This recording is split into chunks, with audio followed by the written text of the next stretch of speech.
자, 이번 시간 논의 드릴 주제는 국토이용계획부터 시작되는 국토계획법에 관한 주제가 되겠습니다. 그래서 공법 40문제 중에서 가장 많은 출제가 되는 것이 국토계획법이라는 법이고요. 이 법은 나중에 다른 나머지 법을 공부할 때도 기초가 되는 개념이 되겠습니다. 그래서 12문제 중에서 보통 이제 한 8문제 내외에 이렇게 준비할 수 있는 그런 영역으로 평가를 할 수 있겠고요.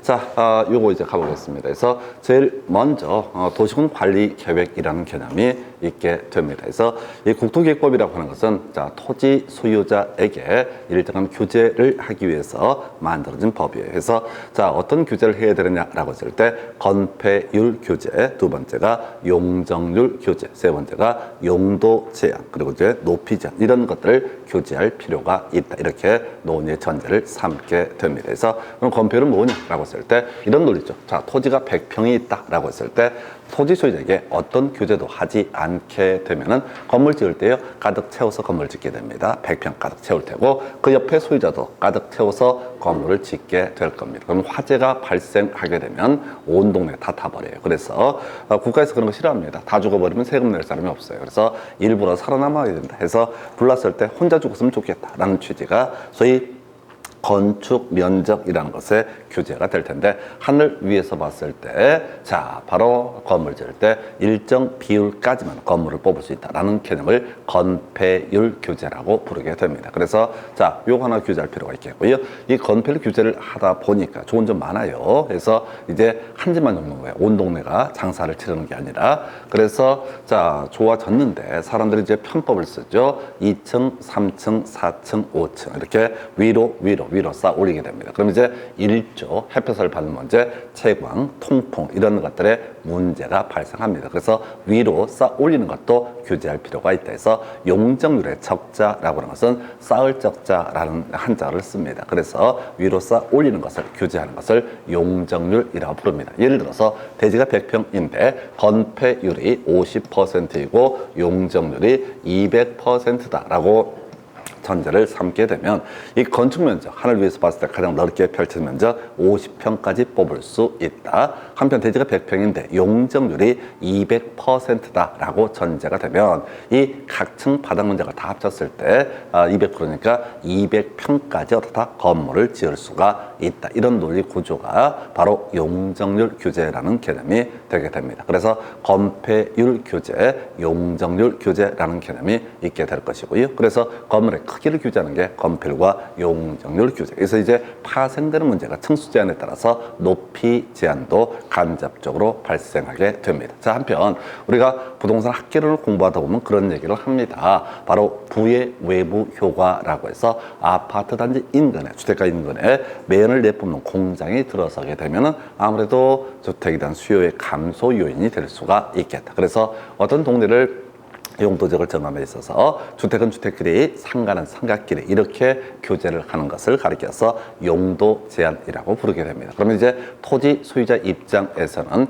내가 내 땅에다가 건물을 지을 때 옆으로 펼치는 규제, 건폐율 규제, 위로 쌓아 올리는 가는 규제, 용적률 세트로 높이 제한까지 그리고 또 하나가 용도라는 규제까지 받게 된다. 해서 자 이렇게 자 국가 입장에서 지자체 입장에서 토지 소유자에게 건폐율과 용적률과 용도 제한을 규제하는 이 계획을 가리켜서 도시군 관리 계획이라고 부릅니다. 그래서 보는 관점의 문제인데 개인한테는 규제가 되겠지만 국가나 지자체 입장에서는 어떤 토지를 관리하는 그런 개념. 그래서 도시 또는 군을 단위로 수립한다 해서 도시군 관리 계획이라고 부르게 됩니다. 그래서 시 단위에서는 보통 우리가 도시라고 부르게 될 테고 군 단위를 군이라고 부를 거예요. 그래서 그걸 총칭하게 부를 때 도시군 관리계획. 그래서 안양시에서는요, 안양시 관리계획이라는 표현을 씁니다. 오산시에서는 오산시 관리계획이라는 표현을 씁니다. 양평군에서는 양평군 관리계획이라는 용어를 쓰게 됩니다. 그래서 자, 그래서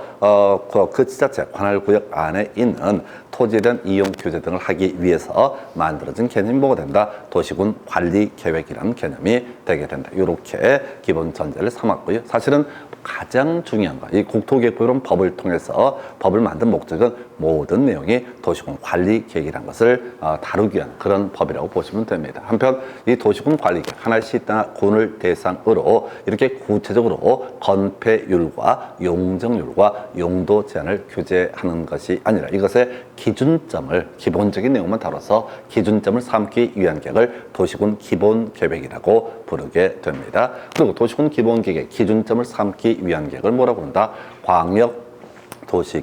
광역도시계획의 기준점을 삼기 위한 계획을 뭐라고 부른다? 바로 국가계획이라는 용어를 쓰게 됩니다. 그래서 사실은 이제 용도지역이라고 하는 것 뒤에서 따로 한번 지적을 할 텐데, 자, 용도지역으로 대표되는 관리계획이 가장 중심이 되게 될 것이고요. 그리고 나서 그 위에 뭐가 있다고요? 도시군 기본계획, 용도지역을 달리 얘기하면 뭐라고 한다? 관리계획. 용도지구가 지금 뭔지 모르지만 이걸 달리 표현하면 뭐라고 한다? 관리계획. 용도구역을 기반 시설의 설치 정비 기능을 지구 단위 계획을 도시개발 사업을 정비 사업을 묶어서 부를 때 하나하나를 뭐라 부를 수 있다? 도시군 관리계획. 그래서 이것들 하나하나가 의도하는 것은 토지 소유자에게 건폐율과 용적률과 용도 제한, 높이 제한 등을 다루기 위한 것이다. 그 중에서 자, 지금 용도지역, 용도지구, 용도구역 기반 시설의 설치 정비 계획 그리고 지구단 계획까지는 이 국토계획법이라는 법을 통해서 설명하는 관리 계획이 될 것이고, 도시개발 사업에 관한 계획, 정비 사업에 관한 계획이라고 하는 것은 다른 법, 바로 도시개발법이나 정비법이라는 법을 통해서 설명하는 관리 계획이 되게 됩니다. 그래서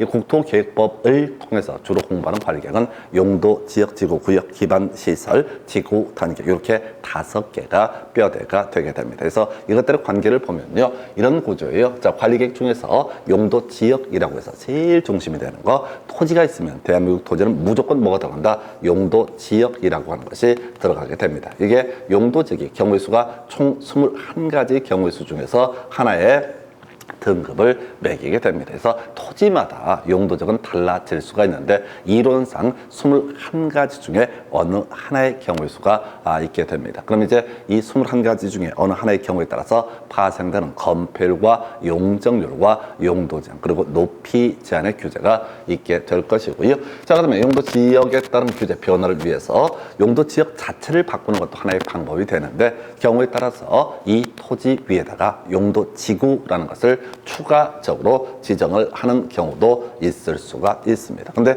용도 지구가 뭔지 우리는 지금 알 수가 없지만은 일단은 이것도 관리 계획의 일종이니까 굳이 이렇게 지정을 한 목적은 뭘 하자는 거다? 건폐율과 용적률과 용도 제한 혹은 높이 제한 등을 규제하기 위한 수단이다. 똑같은 논리 구조로 토지가 있으면 일단 용도 지역은 무조건 깔려 있고요. 이 용도 지역에 따른 규제 변화를 위해서 용도 구역이라고 하는 것이 들어갈 수도 있고 안 들어갈 수도 있습니다. 그래서 혹시 용도구역이라는 거 나중에 5개가 되는데 이 중에 어느 하나의 지정이 있게 되면 건폐율과 용적률과 용도 제한, 높이 제한 이런 규제가 발생해요. 그래서 용도 지역에 따른 규제와 용도구역에 따른 규제가 충돌하게 되면 용도구역에 관한 사항을 우선하여 적용한다. 그 다음에 이제 용도지역이라는 걸 기반으로 해서 어떤 토지 위에 도로학교 공원을 설치하는 개념인데요.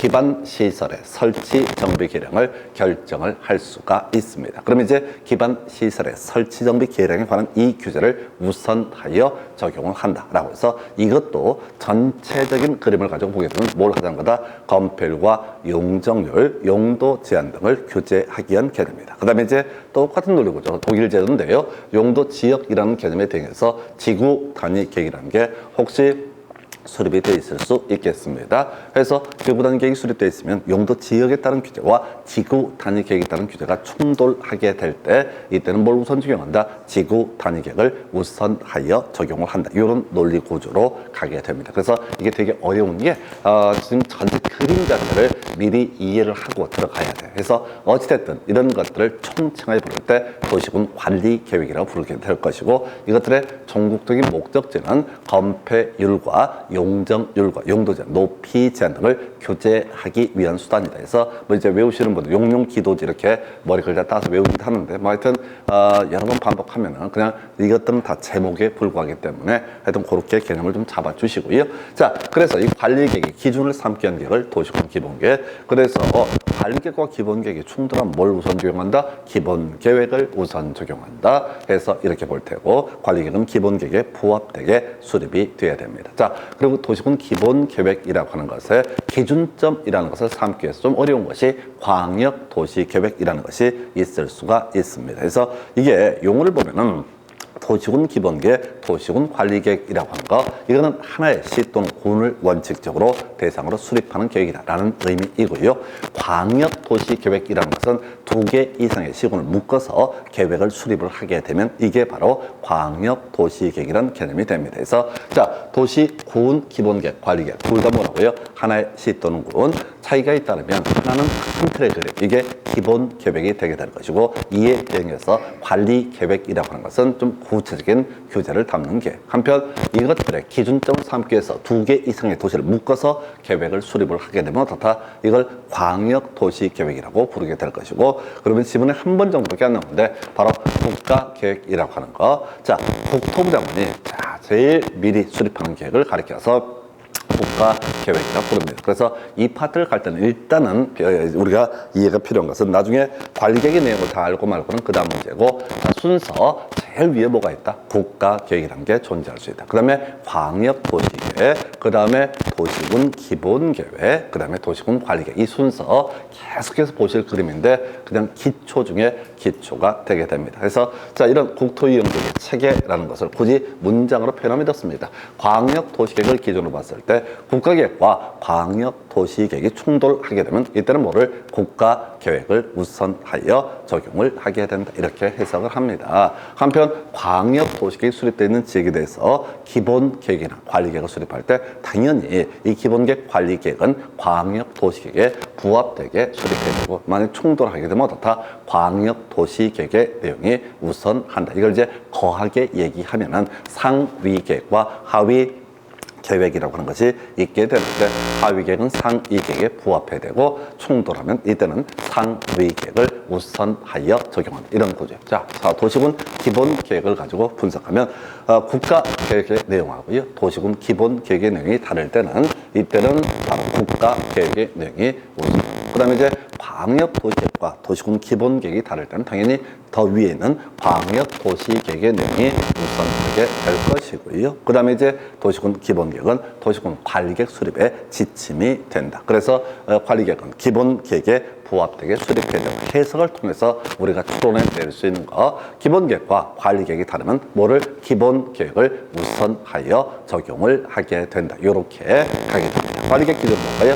관리계획하고 국가계획의 내용이 다를 때는 당연히 어떻다? 국가계획의 내용이 우선하게 된다. 관리계획과 광역도시계획이 다르다. 그럼 광역도시계획을 우선 적용한다. 관리계획과 기본계획이 다르다. 그럼 당연히 기본계획을 우선하여 적용을 하게 된다. 근데 이제 문제 지문 중에 좀 골 때리는 게 있었어요. 겁나 긴데요. 자, 겁나 길면 뒤를 보셔야 돼요. 해서 뭐라고 되어 있냐면, 함께 입안할 수 있다라는 명제가 있습니다. 그래서 함께 입안할 수 있다. 19회 때 틀린 것을 고르시오. 함께 입안할 수 없다. 틀리게 뽑았어요. 그래서 절대 문장 길어지면 뒤를 바로 뒤를 가서 보셔야 됩니다. 해서 자, 우리 국토계획법부터 이제 제가 설명드릴 때 지금 다른 과목과는 다르게 이 공법이란 과목은 무조건 찍는 과목이다. 제가 누차 강조를 드립니다. 해서 시험 지문 중에서 없다라는 표현이 들어가게 되면 어떻다? 요거 틀린 표현, 이렇게 해석을 하게 됩니다. 법조문은 함께 자, 이렇게 입안할 수 있다, 이런 식으로 조건 명제로 되어 있는 것이 일반적인 모습. 그래서 출제위원들 출제를 할 때 귀찮으니까 어떻게 한다고요? 쭉 길게 쭉 뽑아준 다음에 읽다가 사람은 막 지쳐 나가 떨어지거든요. 근데 그 당시 19회 때 함께 입안할 수 없다라고 틀리게 뽑는 거예요. 만약에 이 문장을 앞에서부터 읽어오시잖아요. 죽습니다. 내용보다 파악이 안 되니까 2번 읽기 시작하면 완전히 꼬여버립니다. 그래서 함께 입안할 수 있다 해서, 자, 찍기 얘기부터 먼저 해볼까요? 자, 시험 지문 분석해 보니까요, 없다라는 지문 한 90% 정도 틀렸습니다. 지금 제가 설명드리는 건 공법에만 적용되는 개념이에요. 다른 데는 실력으로 공부를 해서 풀 수가 있고, 그런데 공법은 다른 과목과 다르게, 다른 법과 다르게 시험 범주가 너무 넓어가지고 이게 출제위원도 뭐가 뭔지 알 수가 없을 정도로 방대합니다. 수험생은 더 미쳐버리는 거죠. 그래서 먼저 공법은 제가 항상 드리는 부탁이 먼저 찍으시라 라는 게 결론이에요. 그래서 자, 문제 1번 딱 문제가 또 보이면 문제 읽을 것도 없어. 1번부터 5번까지 끝부분에 쓱 봐봐. 없다 있는지 없는지 한번 체크해 보십니다. 그래서 없다 들어가면 확률상 90% 정도가 틀린 지문이 됩니다. 근데 공부하다 보면 없다 중에서 옳은 표현 가끔 있거든요. 하나도 안 어려워. 하나도 안 어렵다고. 근데 지문을 봤는데 뭔 소리인지 모르겠는데 없다라고 하면 어떻다고요? 틀린 표현이라고. 그게 한 90%의 확률이에요. 두 번째, 포함한다. 요즘에 약간 응용 들어간 게 해당한다라는 표현이 나오게 됩니다. 그래서 포함한다, 해당한다는요. 예, 그건 다 옳은 표현 이렇게 가십니다. 예를 들어서 나중에 도시개발법이라는 걸 공부하다 보면 그런 게 나와요. 자, 지금 도시개발사 조합의 정관이라고 하는 거, 정관에는 이러이러한 내용이 포함된다. 이런 식의 지문을 툭 던져놓게 돼요. 그래서 법을 찾아보면 28개가 있어요. 정관에 포함될 내용이 28개가 있다고 외울 수가 없다고. 그래서 출제위원으로 약 올리는 거야. 도시개발조합의 정관에는 뭐 청산금에 관한 사항을 포함한 이런 식의 명제가 만약에 이루어진다 그러면 무조건 다 옳은 편. 왜? 외울 수가 없기 때문에. 근데 요즘에 약간 국어 문법을 바꿔서 해당한다 이렇게 흔들어줘요. 포함한다나 해당한다나 그 말이거든요. 그래서 자, 요 두 가지 이슈 보셨고 그 다음에 우리가 숫자를 외우고 갈 텐데 보통의 경우 출제하는 기술 중에 숫자 자체를 시험 지문에서 답을 뽑는 경우가 대단히 드뭅니다. 그래서 지문 중에 숫자가 들어가 있는 명제가 있게 되면은 옳은 것을 고르시면 보통 틀리게, 틀린 것을 고르시면 옳게 출제하는 게 출제 기술이에요. 물론 우리가 끊임없이 외워야 될 몇 가지 숫자들 보면 딱 아는 숫자 있어. 그러면 이제 그건 별개의 문제고 잘 모르는 숫자다라고 하면 자신이 없다 그러면 어떻다? 숫자는 일단 답이 아닐 것이야 라고 이게 전제 훈련이 되셔야 돼. 보통 공법에서 숫자를 묻는 문제는 괄호넣기로 구성합니다. 괄호넣기 문제로 기역, 니은에 알맞은 숫자를 연결하시오. 이렇게 구성하기 때문에 지문 속에 1번 지문에 숫자가 하나 들어간다. 2번 지문에 숫자가 들어간다. 그런 것들은 거의 답이 되지 않는다. 해서 세 가지 미리 말씀을 드렸습니다. 무슨 얘기다? 없다라는 명제 해서 가볼까요? 도시공 관리계획 조속히 입안할 필요가 있을 때, 예, 원래 순서가 그렇잖아. 도시공 관리계획을 입안하려면, 수립하려면 그 앞에 기본 계획을 수립을 해야 되고, 기본 계획을 수립하려면 그 앞에 광역 도시계획이 먼저 수립이 되어 있어야 합니다. 자, 그런데 지금 실제 중요한 계획은 관리계획이거든요. 이 도시군 기본계획이나 광역도시계획은 사실은 없어도 그만 계획입니다. 체계상 만들어져 있을 뿐이지 있으나 없으나 크게 중요한 게 아니야. 그래서 중요한 관리계획, 이거 빨리빨리 만들어야 되니까 바로 급하면 어떻게 할 수 있다? 함께 입안할 수 있다 해서 요걸 통해서 우리가 기억할 건 뭐 다른 건 아니고, 자, 찍기 패턴 하나 설명드렸고, 순서, 국가계획, 광역도시계획, 도시군 기본계획, 도시군 관리계획이라는 순서 정도, 이거는 잘해야 2, 3년에 지문 한 개 구성하는 그런 영역입니다. 근데 전체적인 그림 때문에 설명을 드린 그런 주제가 되게 될 것이고요. 그 다음에 저 잡다한 얘기들을 묶어서 가볼까요? 자, 요거 이제 정한다라는 명제가 있게 됩니다. 정한다라고 하는 거. 자, 이게 이제 도시군 기본계획 수립 기준, 도시군 관리계획 수립 기준, 광역 도시계획 수립 기준 등 나와 있어요.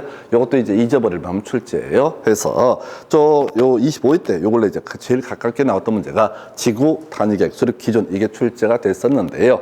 자, 이게 이제 원래 소리는 이런 식이야. 기준이라는 것은 누가 정한다? 국토교통부 장관이 정한다. 이렇게 가셔야 돼. 기준은 누가 정한다? 국토부 장관. 근데 이제 몇 번 시험 문제를 내니까 민망한 거예요, 출제위원들이. 그래서 어떻게 장난치냐면 도시군 관리 계획에 작성 기준, 작성 방법은 국토교통부 장관이 정한다. 이렇게 살짝 순서를 지문들이 길어지면 바꿔치기해서 출제를 요즘에 하고 있습니다. 그러면 이 문제를 풀어갈 때 이렇게 가시는 거야. 사실은 이제 기준은 국토부 장관. 이게 한두 군데가 아니야. 나중에 지구단계획 수립 기준, 개발 밀도 관리 구역 지정 기준, 기반 시설 부담 구역 지정 기준, 뭐 개발 계획 수립 기준, 정비 계획 수립 기준, 정비 기본 계획, 뭐 한두 개가 아니야. 나중에 주택법 보면 기본 리모델링 기본 기계 수립 기준 이런 거 나오게 되는데 무조건 정한다라는 명제 앞에는 뭐가 들어가 있습니다. 국토교통부 장관. 이게 뭐가 의미가 있어? 근데 시험에 나온다고. 그러니까 이 공법이라고 하는 것을 우리가 논리를 가지고 설명을 드리는 건 별개의 문제로 시험에 맞춰서 공부를 해 주셔야 됩니다. 그래서 자, 지문 제일 끝머리 뭐 나온다고요? 정한다라는 표현. 정한다라는 표현 앞에는 뭐가 있어야 한다? 국토교통부 장관이 정한다. 이거 외우셔야 돼. 25회 때 이렇게 나왔습니다. 지구 단위계획 수립 기준은 시도지사가 국토교통부 장관과 협의하여 정한다 해서 틀린 것으로 고르시오. 답을 뽑았다고. 그럼 이제 풀어가는 테크닉이 뭐라고요? 정한다라는 명제가 있으면 국토교통부 장관이 정한다라고 하는 거 이렇게 가셔야 된다고. 이게 내용의 문제가 아니라 시험 보는 테크닉이에요. 자, 누가 정하면 어떻습니까? 근데 법조문엔 정한다는 명제는 무조건 다 누가 국토교통부 장관 이렇게 봐야겠고요. 자, 도시공 기본계획 관리계획 5년마다 재검토하게 돼 있습니다. 그래서 사실 중심은 관리계획인데 어쨌든 묶어서 기본계획도 관리계획도 5년마다. 자, 요것만 약속해 볼까요? 마다마다 5년마다 다 5년마다 이렇게 가시는 겁니다. 나중에 공동구 유지 관리계획 5년마다 수립한다 이런 명제가 떠요. 공동구 유지 관리계획이 중요한 게 아니라 그냥 마다 나오면 다 몇 년 5년마다 이렇게 무식하게 마다마다 뜨면 뭐라고요? 5년마다 이렇게 치고 들어가셔야 됩니다. 5년마다 이렇게 치고 들어가셔야 돼. 나중에 딱 한 번 예외 있는데 그건 나중에 볼 일이고 별로 그건 중요치가 않고 무조건 잘 모르는데 마다 나오면 어떻다? 5년마다. 자, 그래서 좀 살을 붙여볼까요? 도시 군 기본 계획이라고 하는 거 5년마다 재검토를 해야 됩니다. 근데 재검토를 할 때 이 도시군 기본 계획을 딱 펼쳐보고 이게 맞나 이렇게 가지는 않는 겁니다. 조사해 봐야 됩니다. 거기는 토지 적성 평가라든가 환경성 검토, 재취약성 분석이니 뭐니 이런 복잡스러운 다 조사를 해보고 나서 자, 예를 들어서 어떤 도시를 이거는 개발 용도로 가자라고 이렇게 5년 전에 수립을 해놨다 하십시다. 그러면 지금 다시 5년 후에 재검토할 때 온갖 조사 등을 다 해봐야 됩니다. 이게 원칙이에요. 그런데 이 조사하는 게 한두 달 걸리는 게 아니라 몇 년씩 걸리거든요. 그래서 혹시 최근 5년 사이에 이 더럽게 복잡한 조사를 다 했다라면 그 한 번은 어떻게 할 수 있다? 생략할 수 있다. 설명드릴까요? 자, 어떤 도시의 도시군 기본 계획이라고 하는 것을 이렇게 수립합니다. 2001년도에 수립을 했다라면 자, 2006년도에 어떻다? 재검토를 해야 된다. 근데 이 기본계획 수립할 때 토지 적성평가, 재취약성 분석 이게 뭔지 알려고 하면 안 돼. 하여튼 온갖 조사를 다 했는데 2006년도에도 또 조사를 해야 할 것이냐라고 했을 때 요거 한 번은 어떻다? 생략할 수 있다. 그러면 다시 5년마다니까 2011년도에 재검토할 때는 이제는 어떻게 해라? 이런 일정한 절차를 거쳐야 된다. 자, 그럼 일정한 절차를 거쳤으면 또 2016년도에 재검토를 한다 하십시다. 이미 5년 사이에 한 번 했으니까 한 번은 어떻다? 뛰어 넘어갈 수가 있다. 이런 식의 논리구조. 자, 문제 도시군 기본계획 2반 1로부터 5년 내에 이런 일정한 절차를 했으면 어떻다? 이때는 그 절차를 하지 아니할 수 있다라고 해서 이 문제 구성할 때 27회 때 이렇게 나왔었어요. 여기가 기역 5, 그 다음에 니은 5 해서 기역 니은에 알맞은 숫자를 연결하시오 이런 식으로 구성을 합니다. 그래서 제가 부탁을 드리는 게 지문 중에 숫자는 전반적으로 답이 되지 않고 숫자 우리가 나왔던 것들 외워야 되는데 숫자를 답을 뽑아낼 때는 괄호 넣기 문제로 주로 출제를 하는 게 일반적인 출제 기술이 되겠습니다. 그래서 공법이 어려운 게요. 이렇게 제가 숫자들이 너무 많아서 말도 못하게 많아서 엄두 자체가 안 나요. 학원 강사가 풀어도 자신이 없어요. 제가 어떤 과목을 시험을 보러 가든 한 90점 정도는 웬만하면 다 맞을 것 같아요. 민법이든 개론이든 뭐 저는 쭉 이것만 해왔으니까 자, 좀 몇 개로 내는 문제 틀린다 하더라도 90점은 맞을 것 같아요. 근데 솔직히 90점 맞을 자신이 없는 과목이 공법이에요. 제가 지금 19년이니까 공법을 했거든요. 근데 내린 결론은 이건 사람이 할 수가 없다. 제가 14기 시험 볼 때도 공법을 가르치는데 5문제 틀렸어요. 선생인데. 문제 자체가 그렇다는 거야. 과목의 특성 자체가 손도 못 댈 문제를 깔아버린다고. 손도 못 댈 문제를 깔아버리는 그런 특성이 있다고. 그래서 이건 제가 지금 공법은 제일 첫 시간부터 계속 하는 소리가 잘 찍자, 잘 찍자, 잘 찍자라고 말씀을 드린 이유가 있다고. 이걸 제가 읽어드리고, 이렇게 설명한다고 했어요. 여러분들이 토지 취약성 분석, 재 취약성 분석, 이걸 알 수 있는 게 아니라고.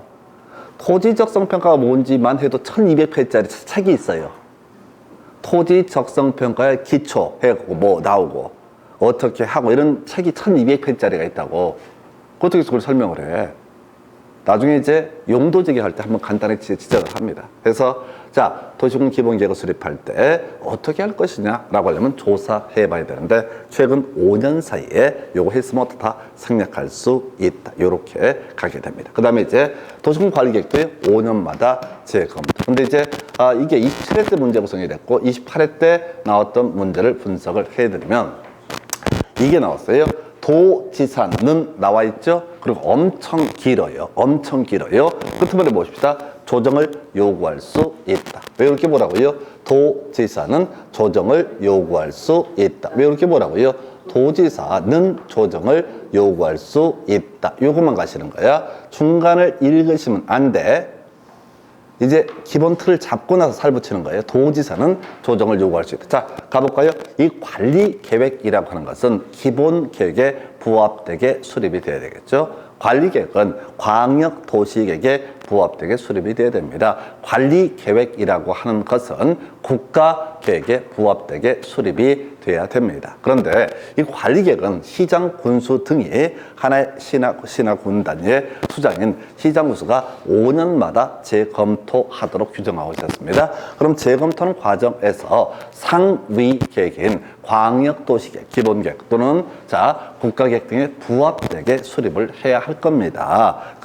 정정을 해야 돼요. 그런데 얘가 이걸 제대로 안 하고 있다. 그러면 이제 시장군수 윗대가 그러니까 누구냐면 도지사가 되게 될 텐데 도지사는 시장 군수에게 조정을 요구할 수 있다. 자, 제발 부탁드리는데 지문을 또박또박 읽으시면 당합니다. 무너져 버려요. 도지사는 조정을 요구할 수 있다. 누구한테? 밑에 놈한테. 그러니까 애가 맨날 예를 들어서 늦게 기어 들어와. 집에 있는 아이가. 그러면 어떻다? 잔소리를 할 수 있다. 이런 논리 구조라고. 근데 내가 집에 있는데 아빠가 맨날 늦게 들어와. 그럼 아빠한테 아빠 좀 빨리 기어 들어오지. 이렇게 얘기하면 싸대기 맞습니다.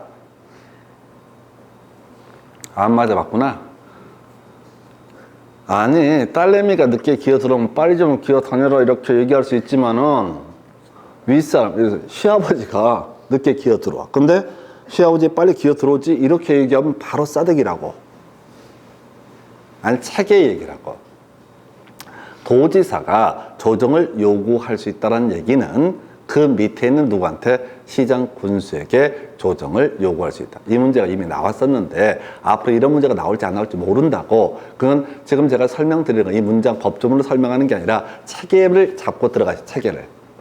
도지사는 어떻다? 조정을 요구할 수 있다. 누구한테? 국토부 장관에게? 아니죠. 시장 군수에게 조정을 요구할 수 있다. 그래서 아랫사람에게 어떻다? 조정을 요구할 수 있다. 그래서 이게 문제 참 예술이었어요. 27회 때는 기본계획 재검토에서 5년 괄호기 문제. 그 다음에 28회 때 문제에서는 이 문제에서 꼬리에 꼬리를 물고 바로 관리계획도 5년마다 재검토해야 되는데 도지사, 시장 군수에게 조정을 요구할 수 있다. 이걸 가지고 도지사, 국토부 장관에게 변경을 요청할 수 있다는 거 요구할 수 있다 해서 틀리게 뽑아니 너무 어려웠던 문제. 근데 그런 말도 안 되는 법조문을 시험 지문을 읽어가잖아요. 멘붕이 와버린다고. 그래서 제가 부탁을 드리는 게 주어, 수로 이렇게 짧게 나오는 지문들은 읽으시면 돼. 금방 캐치할 수 있으니까. 짧은 것들은 그냥 치고 들어가면 되는 건데 길고 복잡한 얘기가 튀어 있을 때 절대 이런 것들은 짧잖아요. 그러니까 뭐 길게 볼 것도 없이 보여. 근데 문장이 길어진다, 내용이 복잡해 보인다 라고 얘기를 하면 어떻게 해야 된다고요? 주어, 수로. 아까 바로 앞에 있었잖아요. 함께 입안할 수 있다. 이걸 중간에 이 길고 긴 문장을 읽어서 푸는 게 아니라 함께 입안할 수 있다. 이렇게 치고 들어간 거고 조정을 요구할 수 있다. 누가? 도지사가 시장 군수에게 28회 때 나왔던 주제에서 이 문제를 출제하는 기술들을 분석을 해보면요. 꼬리에 꼬리를 물고 조금씩 살을 붙여가면서 약간씩 변형을 해서 출제가 되게 됩니다. 그래서 그럼 어떻게 변형을 할 것이냐. 그건 이제 제가 우리 3월부터 모의고사 이제 볼 때 그걸 연구를 할 거예요. 지난번 문제에서 이게 나왔으니까 살짝 변형하면 뭐가 될 것인가. 그래서 제가 올해 이제 좀 30일의 시험 문제 하면서 제일 이제 다 걸고 하는 게 그 모의고사 만드는 작업인데 이게 되게 힘들어요. 왜냐면 문제를 계속 분석을 하면서 그럼 이 주제에서 뭘 꼬리를 뽑아낼 수 있을까? 뭐 이런 걸 연구하는 게 실질적으로 문제 하나 만들 때 30분, 40분 걸릴 때도 있습니다. 죽어요, 죽어. 근데 이제 먹고 살려면 그걸 해야 되니까 근데 그게 한 번만 딱 틀을 잡으면은 괜찮아요. 근데 올해 30분 문제도 제가 분석하면서 무릎을 치는 거야.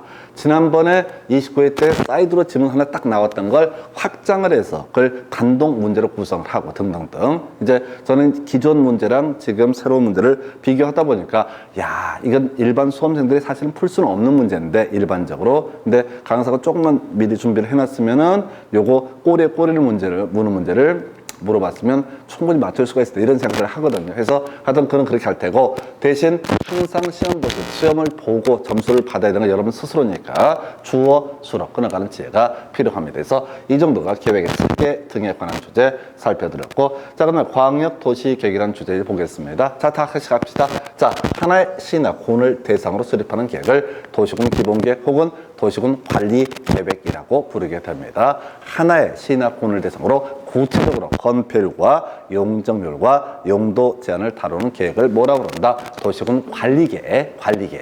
그러니까 윗사람, 국가 입장에서 생각하는 거야. 그러니까 개인한테는 규제가 되겠지만 국가에서는 뭐라 하겠다? 토지 소유자를 믿지 못해서 관리를 하겠다라고 해서 관리계획. 그 점도 이제 도시군 관리계획 기준점이 되는 계획을 도시군 기본계획 이렇게 갈 테고, 2개 이상의 도시를 묶어서 계획을 수립하게 되면 뭐가 된다? 광역도시계획이라는 개념이 나오게 됩니다. 그래서 미리 얘기하면 다시 한번 관리계획은 무조건 토지마다 존재하는 개념이니까 제일 중요하고요. 기본계획이나 광역도시계획은 그 자체는 별로 중요하지가 않은데, 자 26회, 27회, 28회, 29회 연속 광역도시계획에서 별 내용도 없는데 네 문제는 연속 출제가 됐고 30회 때 출제가 되지 않았습니다. 그래서 사실은 이 26회 전에 광역도시계획이라고 하는 것은 거의 출제가 안 됐던 영역이에요. 해서 일단은 가보도록 합니다. 그래서 여기서는 하나, 둘, 셋, 넷, 네 개, 최대 3개에서 4개 그냥 달달달 외우시면 돼요. 왜? 이거만 가지고 출제가 되니까. 그리고 미리 말씀드릴게,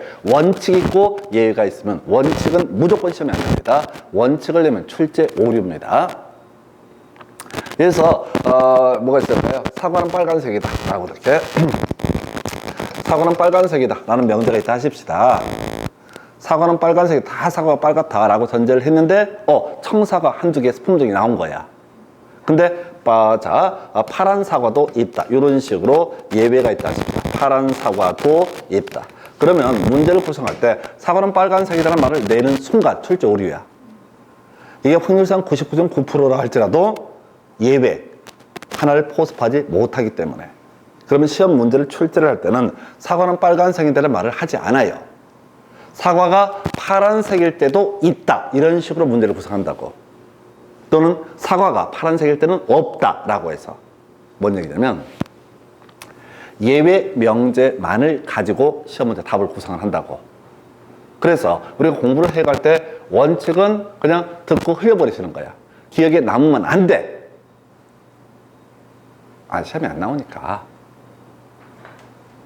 알면 좋겠지만 그게 독이 될 수도 있다고요. 그래서 자꾸 시험이라는 거, 공부할 때부터 시험이라는 것만 생각을 하셔야 돼요. 자, 이제 광역도시계획이라는 개념을 제가 설명을 드릴 텐데, 자, 광역도시계획은요, 크게 그림을 잡으면 광역계획권이라는 것을 먼저 지정을 해야지, 광역계획권을 지정해야지 광역도시계획이라는 개념이 만들어지게 됩니다. 자, 무슨 얘기인고 하니 2개 이상의 시군을 묶어주는 것, 이걸 뭐라고 합니다? 광역계획권의 지정이라고 부릅니다. 그래서 혹시 2개 이상 시군을 묶어주는 일이 없다라고 한다라면은 이때는 광역도시계획은 개념 자체가 성립할 여지가 없다라고 하는 거. 해서 광역계획권의 지정이라고 하는 거, 이게 전제가 되면 어떻다?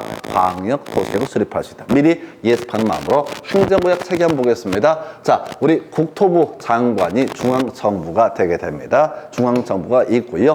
이 밑에는 뭐가 있냐면 특별시라고 하는 행정구역, 서울시가 있죠.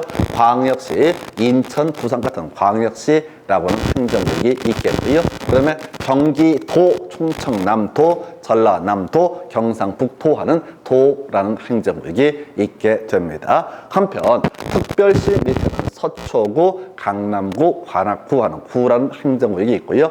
광역시 밑에는 구라는 행정구역이 있는데 사실은 군도 있는데 우리는 그걸 모르는 게 차이 나요. 인천광역시 강화군이라든가 울산광역시 울주군, 대구광역시 달성군이라고 해서 광역시에는 도농복합도시라고 해서 군이라는 것도 있는데 차라리 그 모르는 게 정신건강에 이롭고요. 그 다음에 도 밑에 경기도 안양시, 과천시, 군포시하는 시라는 행정구역이 있고요. 그 다음에 경기도 양평군이라는 행정구역이 있게 됩니다. 그래서 우리가 보통 이제 부를 때 이런 식이라고, 자, 국토부 장관은 중앙정부, 시도지사라고 하는 거, 특별시장, 광역시장, 도지사를 묶어서 부를 때 뭐라고 한다? 시도지사라고 부르게 되고요. 제일 밑에 라인을 시군구청장이라고 부르게 됩니다. 자, 이게 기본인데 지금 도시 또는 군이라는 것은 특별시와 광역시와 시와 군을 가리켜서 도시 또는 군이라고 정의를 하게 됩니다. 그래서 일단 이게 전제가 돼야 돼. 그래서 미리 얘기를 해볼까요? 광역계획권 지정을 하는 경우가 있다. 그래서 요거 분량 보면서 설명을 드리겠습니다. 그래서 먼저 자, 광역도시계획이라고 하는 것은 소위 광역계획권의 장기 발전 방향을 제시하는 계획, 이렇게 정의합니다. 그래서 뒤에는 쓸데없는 소리고, 광역도시계획을 논하기 위해서는 뭐가 전제가 돼야 된다? 광역계획권이라는 것이 있어야만이 광역도시계획은 존재할 수 있다. 그래서 첫 번째 출제 포인트 가게 됩니다. 먼저 광역계획권 지정 누가 하느냐라고 했을 때 볼까요? 자, 색깔 제가 미리 입혀놨어요. 문장 중간 보지 말라는 얘기입니다. 국토교통부 장관은 어떻게 할 수 있다? 광역계획권 지정할 수 있다라고 되어 있고요. 하나만 더, 도지사도 어떻다? 도지사 광역계획권을 지정할 수 있다. 자, 그러면 행정구역 체계를 가서 보실까요? 자, 그럼 광역계획권을 지정할 권한을 갖고 있는 사람 누가 있다? 국토교통부 장관. 또 누가 있어요? 여기 도지사가 어떻다? 광역계획권을 지정할 수 있다. 그러면 특별시장이라든가 광역시장, 그 외 시군구청장은 광역계획권 지정할 수 있다, 없다? 없다라고 하는 거야. 일단 답부터 외우는 거야. 국토교통부 장관은 어떻다? 광역계획권 지정할 수 있다. 도지사 광역계획권 지정할 수 있다. 그럼 이제 당연히 특별시장, 광역시장, 시군구청장은 광역계획권 지정 못합니다. 설명드릴게요. 이런 식이야. 자, 경기도 과천시 일부하고 서울특별시의 서초구의 일부를 묶어서 자, 광역계획권을 지정한다. 그럼 이제 2개 이상 시도에 걸쳐 있기 때문에 이것을 통할하는 사람 누가? 국토교통부 장관이 광역계획권을 지정한다. 이런 논리 구조고요. 만약에 경기도 안양시 일부하고 경기도 과천시 일부를 묶고자 한다라고 하면 그것을 통할하는 게 경기도지사이기 때문에 도지사가 어떻다? 광역계획권을 지정을 하게 된다. 즉 2개 이상 시군이라고 하는 것은 도지사 밑에라든가 국토부 장관 밑에는 있을 수가 있겠지만은 특별시장 밑에 2개 이상 시군이라는 게 있을 수가 없고요. 광역시장 밑에 뭐가 2개 이상 시군장 대표이 있을 수가 없다. 이해되면 좋고 아니면 말고 외울 것은 뭐라고요? 국토교통부 장관 광역계획권 지정할 수 있다. 두 번째, 도지사 광역계획권 지정할 수 있다. 자, 이걸 외우신다고 해서 첫 번째 출제 이슈, 광역계획권이라고 하는 것. 광역계획권의 지정이라고 하는 것은 누가? 국토부 장관 또는 누가? 도지사. 그러면 시험에 나올 때 뭐라고 쓰겠어요? 바로 광역시장에 광역계획권 지정할 수 있다. 왜? 용어가 비슷해 보이잖아. 광역시하고 광역계획권하고 용어가 단어가 2개가 중복되잖아요. 착각할 수 있는 거야. 그래서 광역시장이라는 것은 당연히 우리 시험에 나왔던 지문인데 안 되겠지요. 그 다음에 누구? 또 시도지사 광역계획권 지정할 수 있다도 틀린 편. 도지사는 포함되지만 시도지사의 시는 특별시장과 광역시장을 의미하기 때문에 그래서 외웁시다. 광역계획권 지정할 수 있는 사람은 누구라고요? 국토부 장관 또는 도지사. 이게 지금 이해가 될 수도 있고 아니고 수도 있는데 그냥 의미를 새기려고 하지 마시고 그냥 외울게 광역계획권 지정할 수 있다. 앞에 국토부 장관 또는 도지사. 그리고 해석하면 두 개 이상 시도에 걸쳐 있을 때는 국토부 장관, 하나의 도의 관할구에 걸쳐 있을 때는 누가? 바로 도지사가 광역계획권을 지정을 한다. 이런 것들은 포인트가 안 돼요. 그래서 여기서는 지정권자, 자, 이렇게 보게 될 것이고, 이건 틀리게 뽑을 때 광역시장, 시도지사가 광역계획권 지정할 수 있다. 이렇게 그림을 잡게 됩니다. 두 번째 이슈, 광역도시계획의 수립권자에 대해서 보도록 합니다. 국토부 장관이 두 개 이상 시도의 일부를 묶어서 두 개 이상 시도에 걸쳐 있는 시군을 묶어서 광역계획권 지정하게 되면은 그 두 개 이상 시도에 걸쳐 있는 시도지사가 공동으로 수립을 하게 된다. 자, 광역도시계획. 근데 이제 이건 포인트가 안 돼. 원칙이니까 예외 있죠? 예, 국토교통부 장관 어떻다 수립할 수 있다. 끝났어요. 그래서 국토부 장관이 어떻게 할 수 있다? 수립할 수 있다라고 하는 거. 그 다음 비교해 볼까요? 도지사가 광역계획권 지정했을 때 시장 구수가 공동으로 광역도시계획을 수립하는 게 원칙인데 원칙은 시험에 내지 않는다고 그랬어요. 그래서 누가? 도지사 광역도시계획 수립할 수 있다라고 하는 거. 그럼 이제 출제했던 거 볼까요? 지금 광역계획권 지정은 국토부 장관, 도지사가 지정한다. 경우일 수 있었지만 일단 기본 구조. 문제 구성할 때는 어떻게? 광역시장이 광역계획권을 지정한다. 이런 식으로 해서 틀리게 출제가 되게 됩니다. 안 돼요. 그런 것들 안 되고요. 두 번째 이슈가 되게 될 게 지금 광역도시계획, 광역도시계획 수립이라고 하는 거. 지금 우리가 외울 게 뭐라고요? 국토교통부 장관 수립할 수 있다. 도지사 수립할 수 있다. 라고 돼 있죠? 해서 요거 틀리게 나올 때는 어떻게 하면 좋으세요? 국토부 장관 점점점 수립할 수 없다. 도지사 점점점 수립할 수 없다. 이렇게 심플하게 뽑아요. 아주 심플하게 뽑아. 여기 중간에 막 사연들이 있잖아요. 이걸 막 깔아준다고. 그러니까 출제위원 입장에서 생각할 때 만사가 구차는 거야.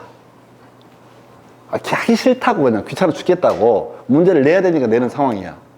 그럼 사람들은 자꾸 텍스트 중간에 이 사연들에 몰입한다고. 사연들 더럽게 많아. 이 사연들이 중요한 게 아니라고. 뼈대가 중요하다고. 해서 이게 전부 지금 설명드린 얘기가 옳은 걸 고르시오. 도지사 점점점 수립할 수 있다. 옳은 표. 다음에는 틀린 걸 고르시오. 국토부 장관 점점점 수립할 수는 없다. 틀린 표. 옳은 것으로 고르시오. 국토부 장관 광역계획권 지정할 수 있다. 그리고 중간 4개의 질문을 거의 쌍욕 나오게 토시를 다 바꿔치기. 그리고 마지막 두 개 이상 시도에 걸쳐서 광역계획권을 지정하는 경우 그 광역계획권 지정권자는 시도지사이다 해서 틀리게 뽑았다고. 광역계획권 아까 국토부 장관 또는 도지사, 시도지사 들어가면 안 된다. 특별시장 광역시장에 포함이 안 된다고 그랬어요. 아니 이것만 갖고 지금 내년 4년 동안 나왔던 게 이 문제가 전부라고.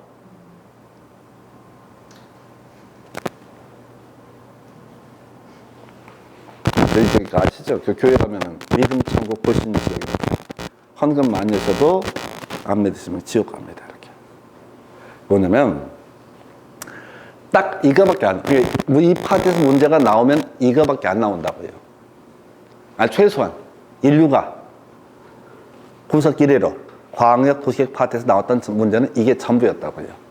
그리고 아주 오래전에 19회 때 광역도시계획이란 광역시의 장기 발전 방향 이렇게 말장난 했던 문제예요.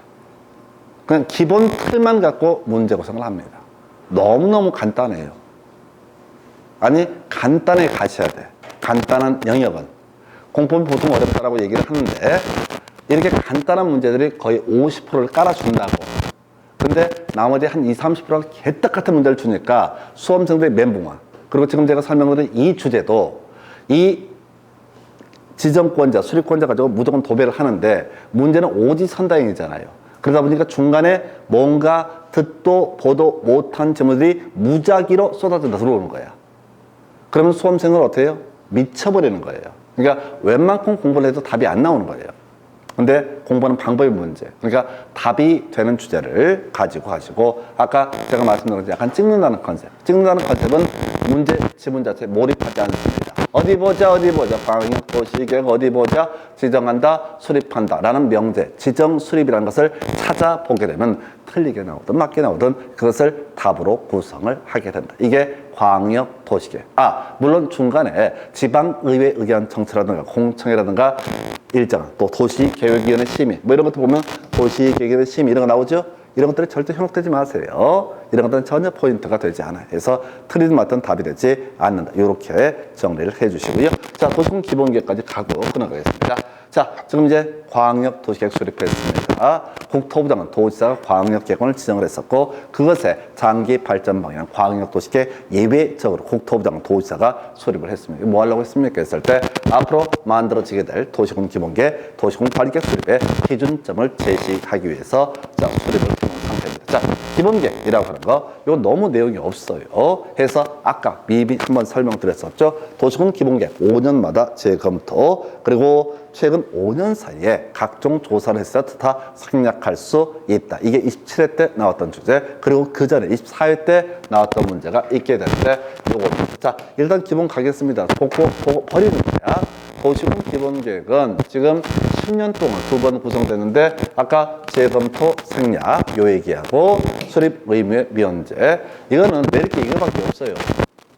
다른 건 낼 거리가 없어. 자, 다시 기본부터 하겠습니다. 도시군 기본계획 수립과 승인, 수립과 확정 이런 구조로 되어 있는데 자, 수립의 기본 명제 시장 군수, 특별시장, 광역시장, 시장 군수 등은 자신의 관할 구역에 대해서 기본 계획이라는 것을 수립해야 된다. 이게 원칙 명제라고요. 이건 원칙을 보여드리는 건 예외를 이해하기 위한 과정입니다. 해서 원칙은 자신의 관할 구역만을 대상으로 다 수립한다. 이게 원칙인데 인접한 시군 포함해서 수립할 수 있다. 별로 중요하지 않습니다. 뭔 얘기냐면 만약에 자 안양시하고요. 그 다음에 과천시가 있다고 했을 때 이 중간에 인덕원이라고 하는 지역에서 보면 과천 지식정보타운인가 해서 행정구역은 거의 과천인데 지금 보이기로는 생활권은 아마 안양이 될 거예요. 완전히. 그랬을 때 자 안양시에서 자 앞으로 10년을 내다보고 기본 계획을 수립을 할 때 당연히 과천 지식정보타운에 있는 사람들이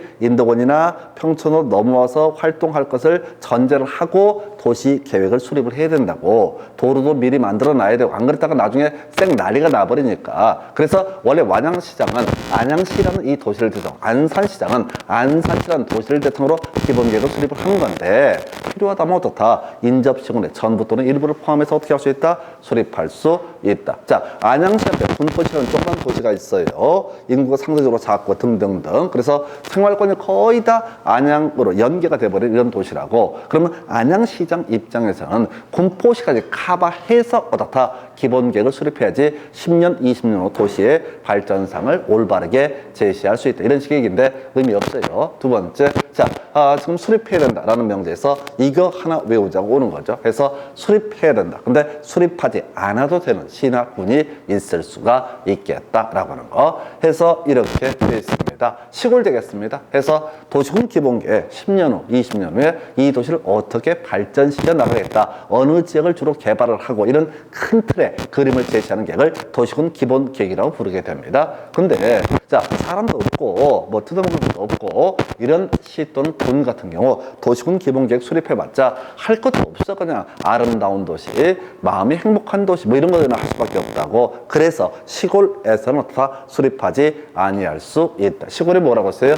수도권에 속하지 아니하고 두 번째, 광역시와 경계를 같이 하지 아니하며 인구 10만여. 지금 외우실 게 뭐예요? 수도권에 속하지 아니하고 광역시와 경계를 같이 하지 아니하며 인구 10만여. 다시요. 수도권에 속하지 않는다. 서울, 경기, 인천이 아니다. 이런 얘기입니다. 두 번째, 광역시와 경계를 같이 하지 아니하며 라고 되어 있죠. 주변에 큰 도시, 비빌 언덕도 없더라. 그 다음에 그 시 또는 군의 인구수가 10만 이하다 라고 하게 되면은 이거는 뭐 자체적으로 자생도 할 수 없고 등등등 아주 어려운 상황이라는 얘기죠. 이런 경우 다 수립하지 아니할 수 있다. 다시 가봅니다. 수도권에 속하지 아니하고 서울, 경기, 인천 아닙니다. 두 번째, 그 주변의 큰 도시 광역시와 경계를 같이 하지 아니하며, 세 번째가 뭐라고요? 인구 10만 이하. 이런 세 가지 걸 모두 갖추면 어떻다? 수립하지 아니할 수 있다라고 하는 거. 이게 하나의 출제 포인트. 지난번에 나왔던 게 이런 게 있었죠. 수도권에 속하지 아니하고 광역시와 경계를 같이 하지 아니한 인구 7만의 구는 기본계획 수립하지 아니할 수 있다. 24회 때 옳은 것을 고르시오. 답이 됐었고, 그 다음에 나왔던 게 수도권에 속하는 시 또는 군으로서, 자, 인구 5만의 시는 기본계획을 수립하지 아니할 수 있다. 틀렸습니다. 수도권에 속하지 아니하고 광역시와 경계를 같이 하지 아니하며 인구 10만 이하 세 가지 걸 모두 갖추면 어떻다? 기본 계획을 수립하지 아니할 수 있다. 이걸 외우셔야 된다고, 눈으로 가는 게 아니라 고가 10만 이하 이렇게 하죠. 수도권에 속하지 아니하고, 서울, 경기, 인천을 수도권이라 부릅니다. 광역시와 경계를 같이 하지 아니하며 인구 10만 이하 이런 세 가지 걸 모두 갖추면 다 수립하지 아니할 수 있다. 그래서 이제 곧 명절이 다가옵니다. 그래서 전에는 이제 친구들한테 문자로 카톡 보낼 때 명절 때 시골에 잘 갔다 와라 라든가, 또는 이제 안부 물으면서 이번에 시골에 내려가니? 라고 이렇게 물어봤던 분들, 이제 배운 사람들께 이렇게 해야 돼.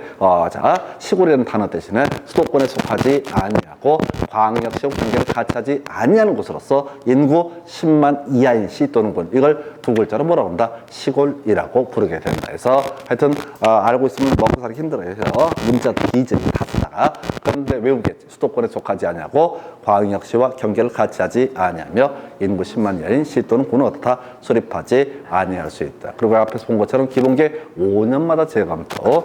5년마다 재검토할 때 원래 토지 적성 평가 이런 일정한 조사 등을 해야 되는데, 최근 5년 사이에 이런 조사를 했다면 어떻다? 절차 생략할 수 이렇게 해석을 하게 됩니다. 그래서 자, 이게 바로 뭐가 된다? 도시군 기본 계획이라는 개념. 내용 별로 없습니다. 그래서 두 가지만 출제 이슈. 자, 27회 마지막 구성되고 28, 29, 30회 출제가 되지 않습니다. 그래서 꼭 이걸 낼 거란 생각도 할 필요도 없어요. 자, 여기까지 보시고 잠시 끌었다가 도시군 관리 계획부터 확인을 해 가도록 하겠습니다.